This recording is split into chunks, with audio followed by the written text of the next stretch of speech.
আলাইকুম, welcome to my channel learn with Farzana. আজকে আমরা ভেক্টর অ্যানালাইসিস বইয়ের চ্যাপ্টার 4-এর নতুন আরেকটি টপিক নিয়ে আলোচনা করব।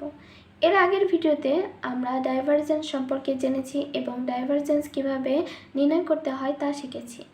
আগের ভিডিওটি যদি তোমরা দেখে থাকো তাহলে আজকের এই ম্যাথটা তোমরা খুব ইজিলি কিন্তু সলভ করতে পারবে। তাহলে চলো শুরু করা যাক। এখানে দেখো একটা ম্যাথ দেওয়া আছে। এখানে বলেছে determine the constant a so that the following vector is solenoidal. এখানে এই ভেক্টরটা যাতে সলিনয়েডাল হয় এর মানটা কত হবে, মানে এর মানটা কত হলে এই ভেক্টরটা সলিনয়েডাল হবে। তাহলে সলিনয়েডাল কখন হবে এই বিষয়টি আগে আমাদের জানতে হবে। সলিনয়েডাল হবে যখন আমাদের ডাইভারজেন্স 0 হবে। যখন আমরা কি করব, যে ডাইভারজেন্সটা বের করব তার মান যখন 0 হবে তখনই সেটি সলিনয়েডাল হবে। তাহলে চলো এই কনসেপ্টটা মাথায় রেখে আমরা কিন্তু খুব ইজিলি ম্যাথটা সলভ করতে পারবো। এখানে সলিউশন দেখো যে গিভেন দ্যাট এখানে ভি যেটা দেওয়া আছে সেটা তুলে নিয়েছি।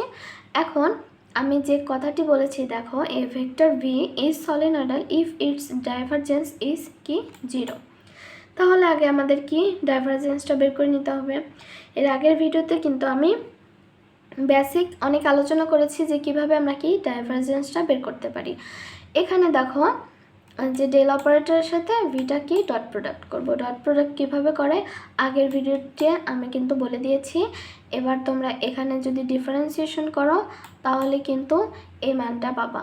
এটা কিন্তু তোমরা এইচডাব্লিউ আকারে নিজেরাই করে ফেলতে পারবা। আর তোমাদের যদি কোনো সমস্যা থেকে থাকে তাহলে আমাকে কমেন্টে জানাবা, এর পরবর্তীতে আমি ডিটেলসে এগুলো তোমাদের বুঝিয়ে দেবো। এখন দেখো এটাকে যদি আমরা ডাইভারজেন্স করি তাহলে এই মানটা পাবো। এবার আমাদের কি আসলে আমার এর মানটা বের করতে হবে। কিভাবে বের করব বলে দিয়েছে যে এটির মান আমাদের কি সলিনয়েডাল হবে, তার মানে এটির মান আমাদের 0। তার মানে আমরা যে ডাইভারজেন্স পেয়েছি এর মান আমরা কি ধরতে পারি 0। তাহলে এর মান যদি 0 ধরি তাহলে এই ইকুয়ালটা হবে কত, এখানে -3 এর পাশে চলে যাবে +3। তাহলে কিন্তু দেখো কত ইজিলি কিন্তু আমরা সলিনয়েডাল কিনা তা কিন্তু বের করতে পারছি।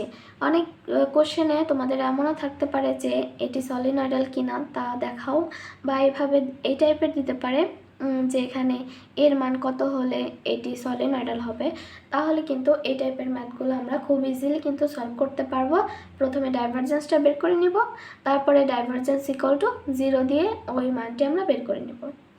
তাহলে আমার ভিডিওটি যদি তোমাদের ভালো লেগে থাকে তাহলে তোমরা আমার চ্যানেলটি সাবস্ক্রাইব করে দিবে এবং বেল আইকনটি অবশ্যই অন রাখবে, যাতে আমি নতুন নতুন যে টপিকের ভিডিও আপলোড করব তা তোমরা খুব সহজেই পেয়ে যেতে পারো। আর আজকের মতো এ পর্যন্তই। নতুন আরও টপিক নিয়ে সামনে দেখা হবে ইনশাল্লাহ। আল্লাহ হাফেজ সবাইকে, সবাই অনেক ভালো থাকবে।